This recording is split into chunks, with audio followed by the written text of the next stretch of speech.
ಆತ್ಮೀಯ ವೀಕ್ಷಕರೇ, ವಿಶೇಷವಾದಂತಹ ಸುದ್ದಿಯೊಂದಿಗೆ ನಿಮ್ಮೊಂದಿಗೆ ನಾನು ಬಿಡಿ ರವಿಕುಮಾರ್ ಭೀಷ್ಮಪತ. ಆಗುಂಬೆ ಎನ್ನುವಂತ ವಿಶೇಷವಾದ ಸ್ಥಳ ಭೂಲೋಕದ ಸ್ವರ್ಗ. ಆಗುಂಬೆ ಎಲ್ಲ ಪ್ರವಾಸಿಗರನ್ನು ಮಂತ್ರಮಗ್ಧಗೊಳಿಸುತ್ತದೆ. ಈ ಸೌಂದರ್ಯವನ್ನು ನೋಡಲು ರಾಜ್ಯ ದೇಶ ವಿದೇಶಗಳಿಂದ ಲಕ್ಷಾಂತರ ಪ್ರವಾಸಿಗರು ಇತ್ತ ಬರುತ್ತಾರೆ. ಸೂರ್ಯಾಸ್ತದ ವೀಕ್ಷಣೆಗೆ ಹೆಸರುವಾದ ಹಲವಾರು ಸ್ಥಳಗಳಲ್ಲಿ ಆಗುಂಬೆಯೂ ಒಂದು.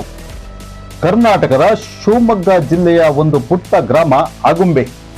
ಸುಂದರ ರಮಣೀಯ ಪ್ರಕೃತಿಯ ಸ್ಥಳ ಪಶ್ಚಿಮ ಘಟ್ಟದಲ್ಲಿದ್ದು ಸಮುದ್ರ ಮಟ್ಟದಿಂದ ಸುಮಾರು 643 ಮೀಟರ್ ಎತ್ತರದಲ್ಲಿ ಉಳಿದಿರುವ ವಿಶೇಷವಾದಂತಹ ಪ್ರಕೃತಿಯ ರಮಣೀಯ ದೃಶ್ಯಗಳಿರುವಂತಹ ಕಾಡು. ಆಗುಂಬೆಯು ದಕ್ಷಿಣ ಭಾಗದಲ್ಲಿ ಅತಿ ಹೆಚ್ಚು ಮಳೆ ಬೀಳುವ ಪ್ರದೇಶ ಎಂಬ ಹೆಸರು ಸಹ ಪಡೆದಿದೆ. ಪ್ರಕೃತಿಯ ಸೃಷ್ಟಿಯ ಸುಂದರ ಜಲಪಾತ, ದಟ್ಟವಾದ ಕಾಡು, ನದಿಗಳು ಸಹ ಕೂಡಿದ್ದು ಭಾರತದ ಏಕೈಕ ಮಳೆಗಾಡು ಸಂಶೋಧನಾ ಕೇಂದ್ರ ಈ ಗ್ರಾಮದಲ್ಲಿದೆ. ಇಂತಹ ಪಶ್ಚಿಮ ಘಟ್ಟಗಳ ರಮಣೀಯ ಸೂರ್ಯಾಸ್ತ ಮತ್ತು ಪ್ರಕೃತಿಯ ಸೌಂದರ್ಯವನ್ನ ವೀಕ್ಷಿಸಲು ಪ್ರತಿದಿನ ನೂರಾರು ಪ್ರವಾಸಿಗರು ಇಲ್ಲಿಗೆ ಆಗಮಿಸುತ್ತಾರೆ. ಆಗುಂಬೆಯ ಸನ್ಸೆಟ್ ವ್ಯೂ ಪಾಯಿಂಟ್ ನಲ್ಲಿ ತಡೆಗೋಡೆ ಹಾಗೂ ರಕ್ಷಣೆ ಬೇಲಿ ಸಂಪೂರ್ಣವಾಗಿ ದುರ್ಬಲಗೊಂಡು ಹಾಳಾಗಿರುವುದನ್ನು ಪ್ರವಾಸಿಗರ ಭದ್ರತೆಯ ದೃಷ್ಟಿಯಿಂದ ಅತ್ಯಂತ ಕಳವಳಕಾರಿಯಾಗಿ ನಾನು ಹೇಳುತ್ತಿದ್ದೇನೆ.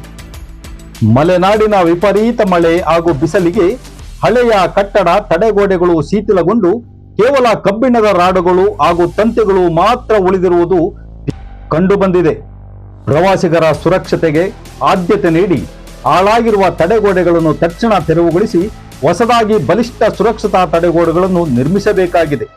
ಜೊತೆಗೆ ವೀಕ್ಷಣಾ ಸ್ಥಳವನ್ನು ವ್ಯವಸ್ಥಿತಗೊಳಿಸಿ ಎಚ್ಚರಿಕೆ ಫಲಕ, ಬೆಳಕಿನ ವ್ಯವಸ್ಥೆ, ಸಿಸಿ ಕ್ಯಾಮೆರಾ ಹಾಗೂ ಅಗತ್ಯ ಭದ್ರತಾ ಸೌಲಭ್ಯಗಳನ್ನು ಒದಗಿಸಬೇಕಾಗಿದೆ. ನಾವು ನೋಡುತ್ತಿರುವುದು ಪ್ರವಾಸಿಗರ ಸುರಕ್ಷತೆಗಾಗಿ ನಿರ್ಮಿಸಲಾದ ತಡೆಗೋಡೆಗಳ ಸಿಮೆಂಟು ಸಂಪೂರ್ಣವಾಗಿ ಕಳಚಿ ಹೋಗಿದ್ದು ಒಳಗಿರುವ ಕಬ್ಬಿಣದ ರಾಡುಗಳು ಹೊರಗೆ ಕಾಣಿಸುತ್ತಿವೆ. ದುರ್ಬಲಗೊಂಡಿರುವ ಈ ರಾಡುಗಳು ಯಾವ ಕ್ಷಣದಲ್ಲಾದರೂ ಮುರಿದು ಬೀಳುವ ಆತಂಕ ಎದುರಾಗಿದೆ.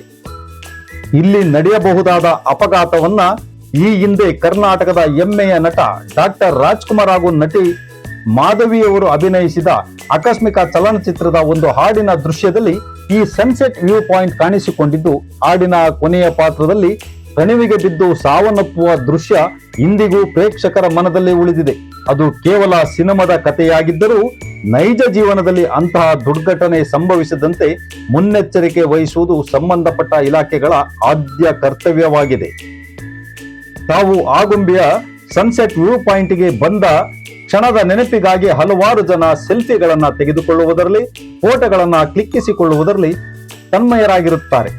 ಆ ಸಂದರ್ಭದಲ್ಲಿ ಇಲ್ಲಿ ತಂತಿಗಳು ಕಟ್ಟಾಗಿ ಕೆಳಗೆ ಬೀಳಬಹುದು, ಕಾಲು ಜಾರಿಯೂ ಕೆಳ ಬೀಳಬಹುದು. ಹಾಗಾಗಿ ಸಂಬಂಧಪಟ್ಟ ಇಲಾಖೆ ಹಾಗೂ ಗ್ರಾಮಾಡಳಿತ, ಜಿಲ್ಲಾಡಳಿತ, ಸರ್ಕಾರದವರು ಗಮನ ಹರಿಸಬೇಕೆಂದು ಪ್ರವಾಸಿಗರು ತಮ್ಮ ಮನವಿಯನ್ನ ಭೀಷ್ಮಪದದ ಮೂಲಕ ತಿಳಿಸಿರುತ್ತಾರೆ. ಮಾಧವಿಯವರು ಬಿದ್ದು ಡೆತ್ ಆಗುವಂಥ ಸೀನನ್ನು ತೋರಿಸ್ತಾರೆ. ಅದಾದ ನಂತರ ಆ ಸ್ಥಳವನ್ನು ನೋಡಲಿಕ್ಕಾಗಿಯೇ ಬಹಳಷ್ಟು ಜನ ಬೇರೆ ಬೇರೆ ಕಡೆಯಿಂದ ಬರುವಂಥದ್ದನ್ನು ನೋಡ್ತೇವೆ. ಅಂಥ ವಿಶೇಷವಾದಂಥ ಸ್ಥಳದಲ್ಲಿ ನಾವಿದ್ದೇವೆ. ಯಾಕೆ ಹೇಳ್ತೀನಿ ಹೇಳಿದರೆ, ಇವತ್ತು ಆಗುಂಬೆ ಎನ್ನುವಂಥದ್ದು ಇಡೀ ರಾಜ್ಯದ ಎಲ್ಲ ಪ್ರವಾಸಿಗರನ್ನ ಇತ್ತ ಕರೆಯುವಂಥ ಸ್ಥಳ. ನಾವೇನಾದ್ರು ದಕ್ಷಿಣ ಕನ್ನಡಕ್ಕೆ ಹೋಗಬೇಕು, ಉಡುಪಿ, ಮಂಗಳೂರು, ಹಾಗೆ ಮಲ್ಪೆಯ ಬೀಚ್, ಹೀಗೆ ಹಲವಾರು ಪ್ರೇಕ್ಷಣೀಯ ಸ್ಥಳಗಳಿಗೆ ಹೋಗಬೇಕು ಹೇಳಿದರೆ ಶಿವಮೊಗ್ಗದಿಂದ ತೀರ್ಥಹಳ್ಳಿ ಮಾರ್ಗದಿಂದ ಬರಬೇಕಾದ್ರೆ ಪ್ರಮುಖವಾಗಿ ಸಿಗುವಂಥದ್ದು ಆಗುಂಬೆ. ಆಗುಂಬೆಯ ಸನ್ಸೆಟ್ಟು ಸಹ ವಿಶೇಷವಾದಂಥ ಸ್ಥಳವನ್ನು ಹೊಂದಿದೆ. ಇಂಥ ಸ್ಥಳದಲ್ಲಿ ನಾವಿದ್ದೇವೆ. ನಾವಿವತ್ತು ಮುಖ್ಯವಾಗಿ ವಿಷಯ ಏನು ಹೇಳಿದರೆ, ಈ ಪ್ರೇಕ್ಷಣೀಯ ಸ್ಥಳ ಏನು ಸಾರ್ವಜನಿಕರು ಸಾವಿರಾರು ಜನ ಬಂದು ನಿತ್ಯ ನೋಡುವಂಥ ಸ್ಥಳ ಇವತ್ತು ಒಂದು ಸುಸೈಡ್ ಪಾಯಿಂಟ್ ಆಗುವಂಥ ತಿರುವಿನಲ್ಲಿ ಇದೆ ಅನ್ನುವಂಥದ್ದನ್ನು ನಾವು ಹೇಳ್ತಾ ಇದ್ದೀವಿ. ಇವತ್ತು ಇಲ್ಲಿ ಬಂದಿರುವಂಥ ಎಲ್ಲ ಪ್ರೇಕ್ಷಕರು ಅದನ್ನೇ ಹೇಳ್ತಾ ಇದ್ದಾರೆ. ಇವತ್ತು ನಾವು ನೋಡ್ಬೋದು, ಇಲ್ಲಿ ನೋಡ್ತಾ ಇದ್ದೇವೆ ಕೇವಲ ಕಬ್ಬಿಣದ ರಾಡುಗಳು ಮಾತ್ರ ಇಲ್ಲಿ ಇರುವಂಥದ್ದನ್ನು ಕಾಣ್ತಾ ಇದೆ ಸರ್ ನೀವು. ಸೊ ಹಾಗೆ ಎಲ್ಲ ಭಾಗದಲ್ಲೂ ಅದೇ ಥರ ನೋಡಿ, ಇಲ್ಲಿ ಕೆಳಗೆ ನೋಡಿದ್ರು ಅದೇ ಥರ ಆಗ್ತಾ ಇದೆ. ಸೊ ಇಲ್ಲಿ ಬಂದು ನೋಡಬೇಕಾದ್ರೆ ಈಗ ನೋಡಿ ಮಳೆಗಾಲ ಇದೆ ಅಥವಾ ಸ್ಕಿಡ್ ಆಗುವಂಥದ್ದು, ಅಥವಾ ಕೆಳಗೆ ನೋಡಿದರೆ ಪ್ರಪಾತ ಇದೆ. ಸೊ ಹಾಗಾಗಿ ಇಂಥ ಒಂದು ಸ್ಥಳಕ್ಕೆ ನಿಜವಾಗಿ ಕಾಮಗಾರಿಯ ಅತ್ಯವಶ್ಯಕವಾಗಿ ಕೆಲಸ ಆಗಲೇಬೇಕಾಗಿದೆ. ಹಾಗಾಗಿ ಬರುವಂಥ ಎಲ್ಲ ಪ್ರೇಕ್ಷಕರ ಪರವಾಗಿ ನಮ್ಮ ಭೀಷ್ಮ ಪದದಿಂದ ಒಂದು ಸರ್ಕಾರದ ಗಮನಕ್ಕೆ ಮತ್ತು ಸಂಬಂಧಪಟ್ಟಂಥ ಇಲಾಖೆಯವರ ಗಮನಕ್ಕೆ ಮನವಿಯನ್ನು ಮಾಡ್ಕೊಳ್ತಿದ್ದೇವೆ. ಈಗಾಗಲೇ ಆಗುಂಬೆಯ ಸನ್ಸೆಟ್ ವ್ಯೂ ಪಾಯಿಂಟ್ ಭದ್ರತೆಯ ಪ್ರಶ್ನಾರ್ಥಕವಾಗಿದೆ ಎಂದು ಮಾತನಾಡಿದ ಮೈಸೂರಿನ ಶಿಕ್ಷಕಿ ಶ್ವೇತಾ. ನಾವು ಮೈಸೂರು ಜಿಲ್ಲೆಯಿಂದ ಬಂದಿದ್ದೀವಿ. ನಾನು ಇದೇ ಫಸ್ಟ್ ಟೈಮ್ ಬರ್ತಾ ಇರೋದು ಆಗುಂಬೆಗೆ. ಸೊ ಸೊ ಅದನ್ನ ಆ ಒಂದು ಸವಿನ ಸವಿಬೇಕು ಅಂತ ಹೇಳಿ ಬಂದು ಇರಲಿ ಅದೊಂದು ಕಡೆ ಇಲ್ಲಿ. ಆದರೆ ಇಲ್ಲಿ ಬಂದ ತಕ್ಷಣ ನನಗೆ ಆಶ್ಚರ್ಯ ಆಗಿದೆ ಏನಂತಂದರೆ, ನೋಡಿ ಇದ್ರ ಸ್ಥಿತಿನೇ ನೋಡಿ, ನನ್ನಂತಲೇ ಸಾವಿರಾರು ಜನ ಪ್ರೇಕ್ಷಕರು ಬರ್ತಾರೆ ಇಲ್ಲಿ ಈ ಸ್ಥಳವನ್ನು ನೋಡಲಿಕ್ಕೆ, ಈ ಅಂದವನ್ನು ಸವಿಲಿಕ್ಕೆ. ಆದರೆ ನಮಗೆ ಆ ಸುರಕ್ಷತೆ ಅಂತಕ್ಕಂಥದ್ದು ಎಷ್ಟು ಮುಖ್ಯ. ನಾವು ಇತ್ತೀಚಿನ ದಿನಗಳಲ್ಲಿ ಎಷ್ಟೊಂದೆಲ್ಲ ನಾವು ನೋಡ್ತಾ ಇದ್ದೀವಿ ಮಾಧ್ಯಮಗಳಲ್ಲಿ, ಪ್ರಕೃತಿಯಲ್ಲಿ ಆಗುವಂತಹ ಅನಾಹುತಗಳನ್ನ ನಾವು ನೋಡ್ತಾ ಇದ್ದೀವಿ, ಅದು ಪ್ರಕೃತಿಯೇ ಆಗುವಂಥದ್ದು. ಆದರೆ ಇಲ್ಲಿ ನೋಡಿ, ಇದು ಮಾನವ ನಿರ್ಮಿತವಾಗಿ ಇಂತಹ ಅನಾಹುತಕ್ಕೆ ನಾವು ಆಸ್ಪದವನ್ನು ಕೊಡಬಾರ್ದು ಅಲ್ವಾ. ಇದು ಕಣ್ಣು ಎದುರುಗಡೆ ನಮಗೆ ಸಾಕ್ಷಿ ಸಿಗ್ತಾ ಇದೆ ನೋಡಿ. ಇದರ ಒಂದು ಸ್ಥಿತಿಗತಿಗಳನ್ನ ನಾವು ನೋಡಿದ್ರೆ ನಿಜವಾಗ್ಲೂ ನನಗೆ ಆಶ್ಚರ್ಯ ಅಂತ ಅನ್ನಿಸ್ತು ಇಲ್ಲಿ ಬಂದಾಗ. ಸೊ ದಯವಿಟ್ಟು ಇಂತಹ ಅನಾಹುತಗಳಿಗೆ ನಮ್ಮ ಸರ್ಕಾರ ಯಾವುದೇ ರೀತಿಯಾದಂತಹ ಅವಕಾಶನ ಮಾಡಿಕೊಡೋದು ಬೇಡ. ನಮ್ಮಂತಹ ಪ್ರೇಕ್ಷಕರಿಗೆ ಸುರಕ್ಷತೆಯೂ ಸಹ ಅಗತ್ಯ ಆಗಿರೋದ್ರಿಂದ ಇದನ್ನು ದಯಮಾಡಿ ಸರಿ ಮಾಡಿಕೊಡೋ ಕಡೆ ಗಮನವನ್ನು ಖಂಡಿತ ಹರಿಸಬೇಕು ಅನ್ನೋದು ನನ್ನ ಕಳಕಳಿಯ ಮನವಿ. ಆಗುಂಬೆಯ ಸನ್ಸೆಟ್ ವ್ಯೂ ಪಾಯಿಂಟ್ನ ಅವ್ಯವಸ್ಥೆ ಬಗ್ಗೆ ಮಾತನಾಡಿದ ಕರ್ನಾಟಕ ದಲಿತ ಸಂಘರ್ಷ ಸಮಿತಿಯ ಭೀಮವಾದ ರಾಜ್ಯ ಸಂಘಟನಾ ಸಂಚಾಲಕರಾದ ಶಾಂತರೆಡ್ಡಿ ರಾಯಚೂರು. ಸರ್ ನಮಸ್ಕಾರ, ನಾನು ಶಾಂತರೆಡ್ಡಿ ರಾಯಚೂರು ಅಂತೇಳಿ. ನಾನು ಇವತ್ತು ಈ ಒಂದು ಆಗುಂಬೆ ಘಾಟದಲ್ಲಿ ಒಂದು ಉತ್ತಮವಾದ ಈ ಕರ್ನಾಟಕ ರಾಜ್ಯದ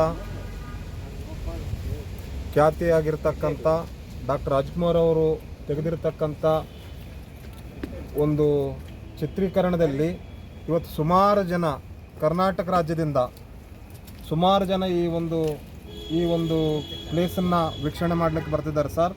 ಸರ್ ಕರ್ನಾಟಕ ಸರ್ಕಾರ ಬಹುಶಃ ಕಣ್ಣು ಮುಚ್ಚಿ ಕುಂತಿದೇನಂತೇಳಿ ಕರ್ನಾಟಕ ಸರ್ಕಾರ ಕೂಡಲೇ ಎಚ್ಚರಿಸಿಕೊಳ್ಬೇಕು.